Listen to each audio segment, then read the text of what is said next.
Sea bienvenida y bienvenido a un nuevo espacio de entrevista especial de Guía tu Cuerpo, que es nuestro programa gemelo. Hoy hablaremos de los derechos que tenemos todos como pacientes, también las obligaciones y la responsabilidad de los médicos. Para hablar de esto y más, nos acompaña en el estudio el doctor Andrés de la Rosa, quien es médico cirujano, anestesiólogo y abogado. Miren ustedes qué combinación. Es también secretario ejecutivo del Consejo Mexicano de Anestesiología. Bienvenido, doctor de la Rosa. Buenas tardes. Quisiera empezar el programa preguntándole ¿qué derechos tienen los pacientes en general? En general, el paciente tiene derechos, primero, a ser tratado respetuosamente. Después, de los más importantes, porque son un cúmulo de derechos que el paciente adquiere una vez que tiene y que quiere recibir atención médica. Desde una simple consulta en un consultorio hasta una hospitalización o una cirugía. De tal manera que ese cúmulo de derechos va definitivamente de los más importantes, es a recibir una información completa, clara, oportuna, de acuerdo precisamente, no con términos médicos, sino simplemente platicar acerca del problema que en su momento ha dado aqueja y se acerca al médico. Principalmente eso, ¿no?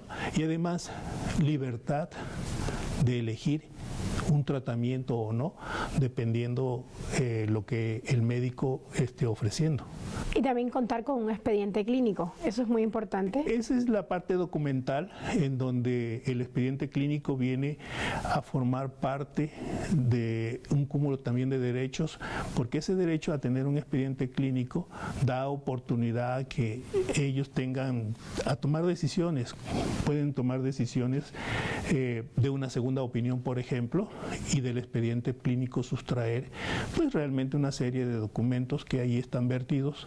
Estos documentos son estudios de laboratorio en su momento, y su médico tratante tiene la obligación de elegir y de darle pues todo el bagaje que en su momento dado se encuentra en el expediente clínico para pedir, por ejemplo, una segunda opinión. ¿Qué debe preguntar un paciente cuando va a ser hospitalizado? Cuando le dicen usted tiene que ser hospitalizado para una cirugía, para tratarlo más a fondo, para investigarlo. ¿Qué debe conocer? ¿Qué debe preguntar? Lo que sucede es que todos los pacientes no llegan a hospitalizarse porque yo quiero hospitalizarme. Todos proceden del consultorio de su médico tratante o del servicio de urgencias cuando es necesario. Siempre tienen un tratante que se elige y es al tratante el que el paciente tiene que preguntarle todos los pormenores y los problemas que en su momento dado surjan por su hospitalización. Doctor, cuando hablamos de hospitalización, muy frecuentemente o casi siempre se habla del consentimiento informado. ¿Qué es esto? ¿Quién lo da? ¿Y en qué ocasiones se da? Cuando un paciente llega a un hospital consciente y hace un contrato a ese hospital, hablamos del hospital privado. En los hospitales públicos se genera un internamiento, igual también en el privado. Una vez internado el paciente y en todos los procedimientos que lleven y que contengan un riesgo, es necesario un consentimiento informado. Por ejemplo, si le van a tomar una radiografía y se le va a aplicar un medio de contraste, debe el paciente consentir la aplicación del medio de contraste, al menos que por su situación de la patología que tiene sea necesario. De todas maneras, debe de consentirle y se le platican los riesgos que en su momento también pueden ser superados por el mismo radiólogo, porque hay protocolos de atención en caso de que se presentara un problema. Otra situación, por ejemplo, para una cirugía, yo anestesiólogo tengo que tomar un consentimiento informado y tengo que informarle definitivamente de todos los riesgos que existen con el tratamiento que quiero ofrecerle. Nosotros, por fortuna, pudiéramos decir, nada más solo tenemos 2 o 3 modos de aplicar anestesia. La anestesia general inhalatoria, la anestesia endovenosa y la anestesia regional.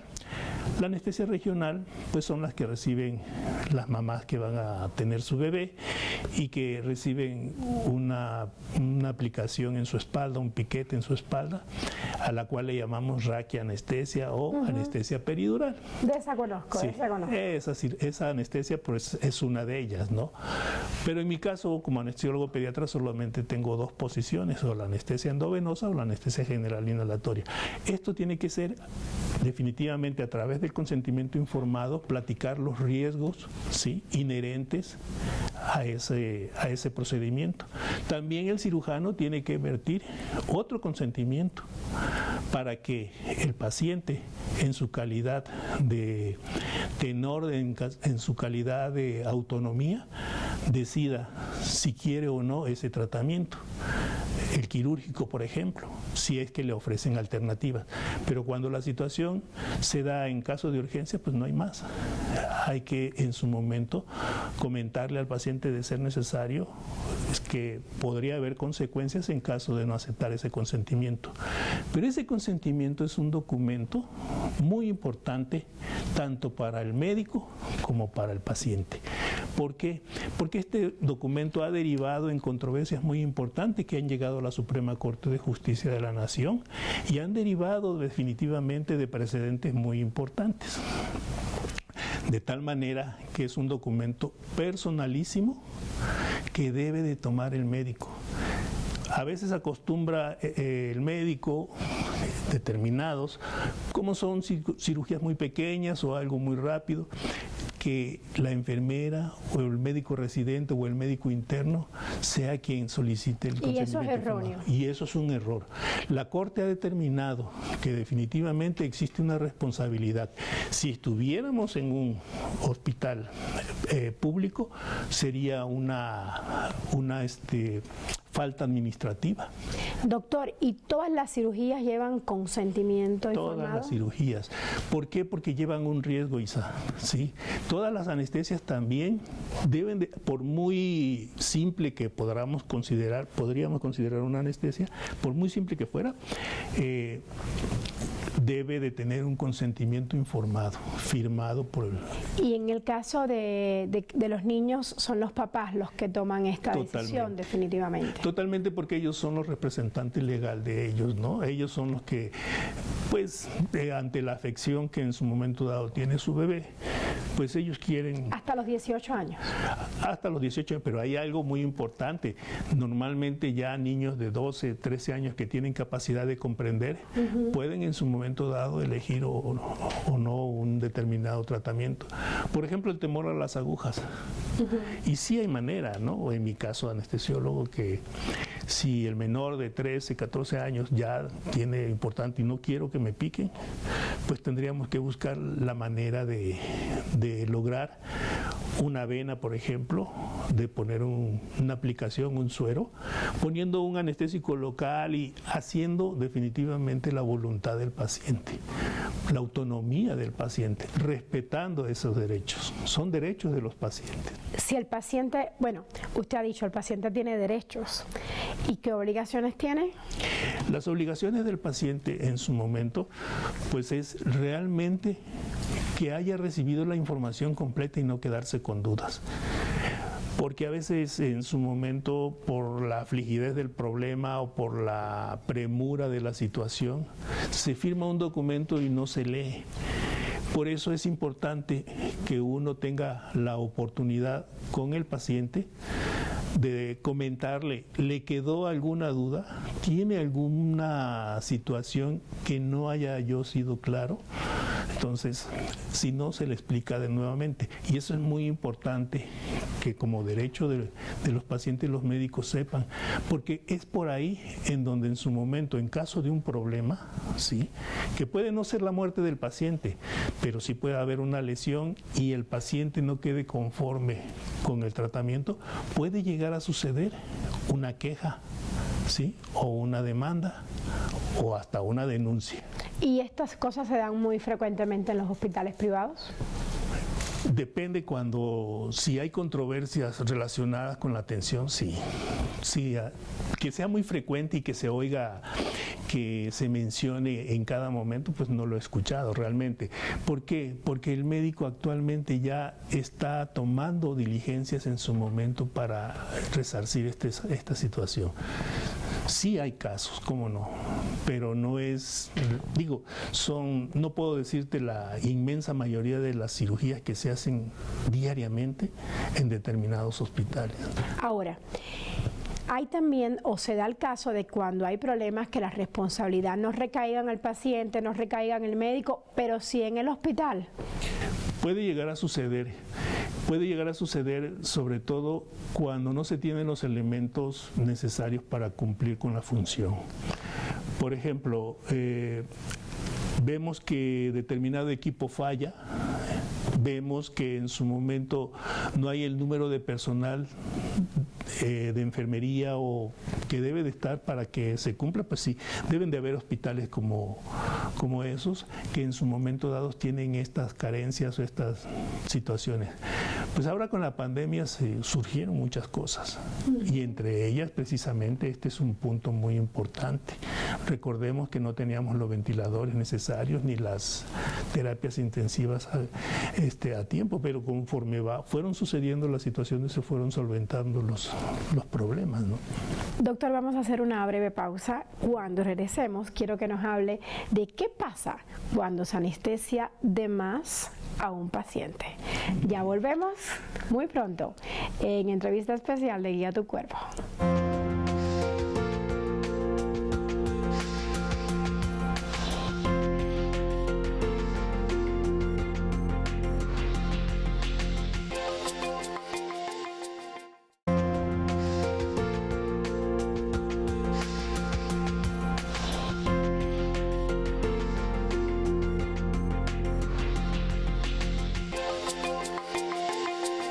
De vuelta con nuestra entrevista al doctor Andrés de la Rosa, que es médico cirujano, anestesiólogo, también abogado.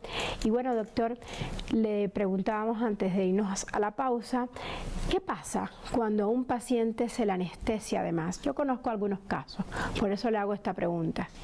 Bueno, esa siempre es una duda que le queda a muchas personas y es como un mito de que se le pase la anestesia.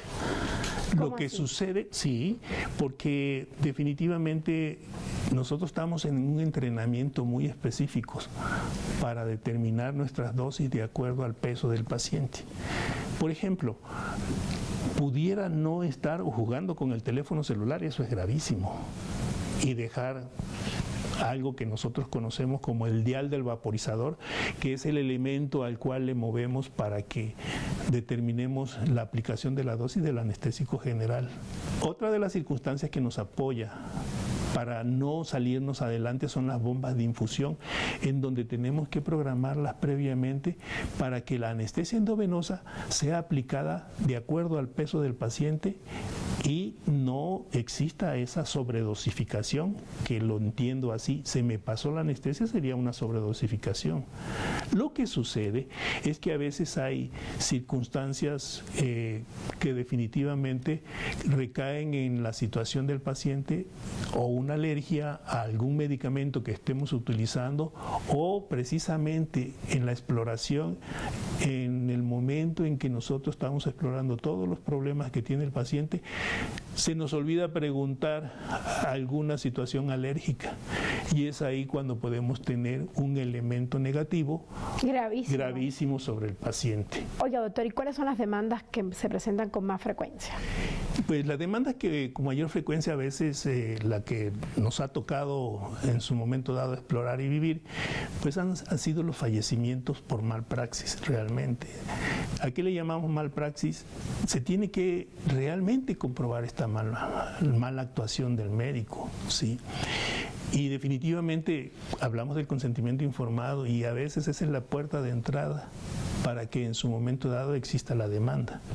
Y cuando hay maltrato por parte del médico, ¿hay forma de poner una demanda en contra del doctor?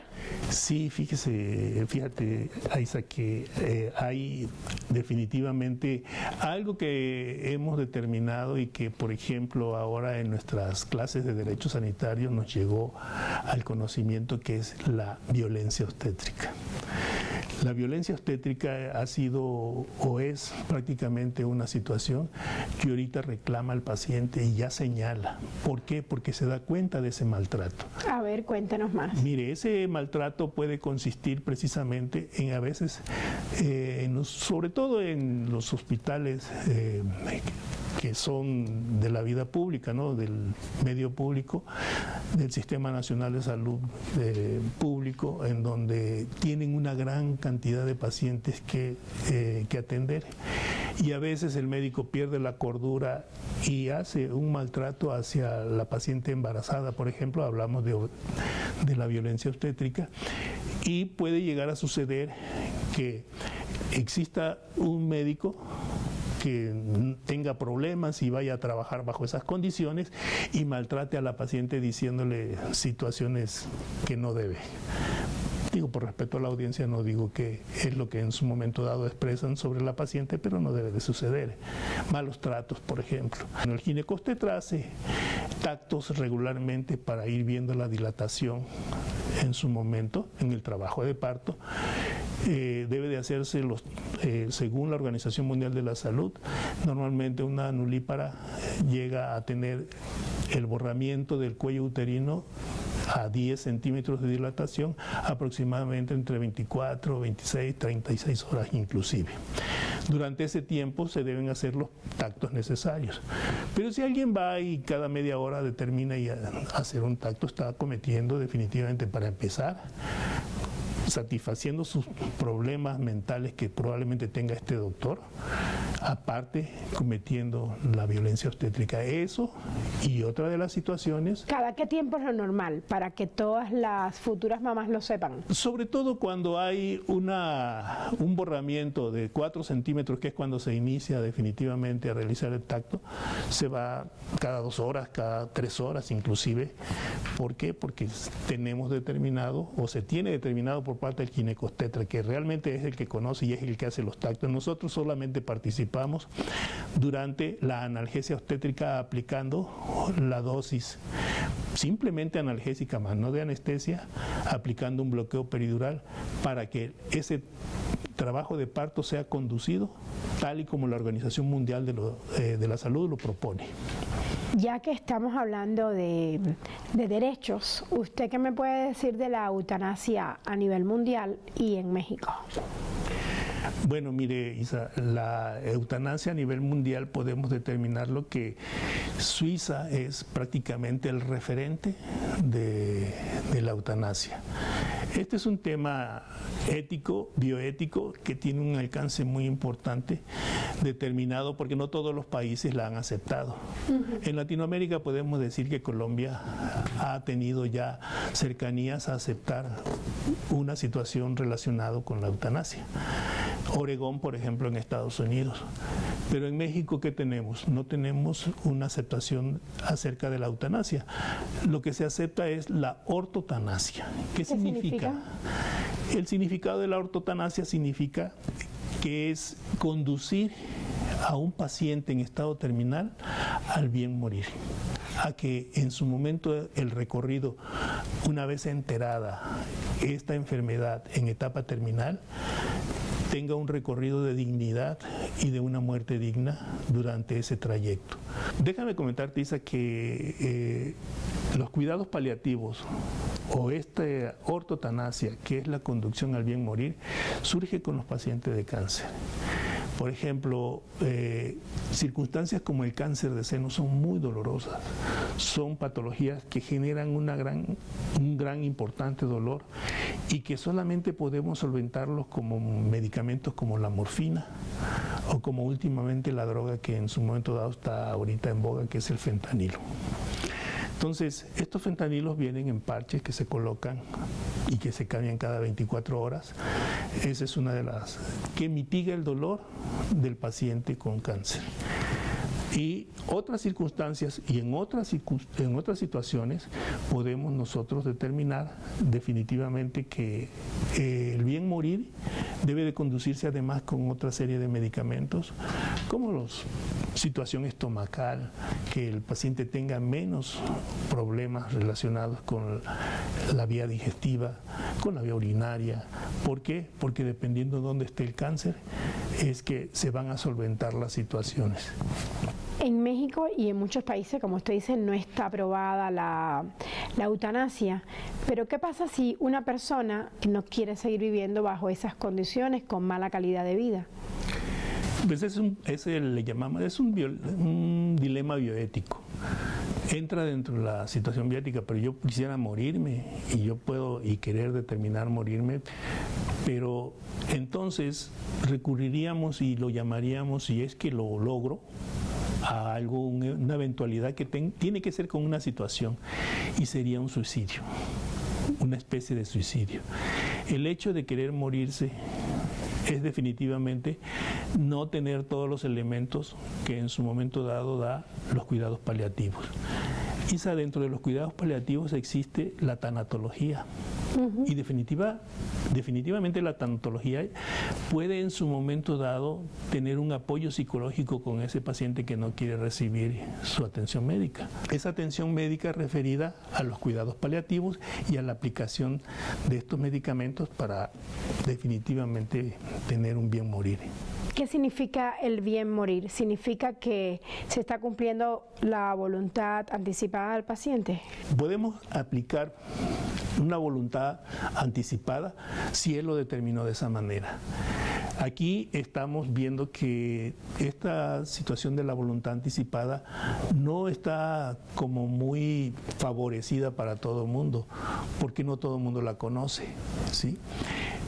La voluntad anticipada surge en el 2008, aquí en enero de 2008, en la Ciudad de México. ¿En qué consiste?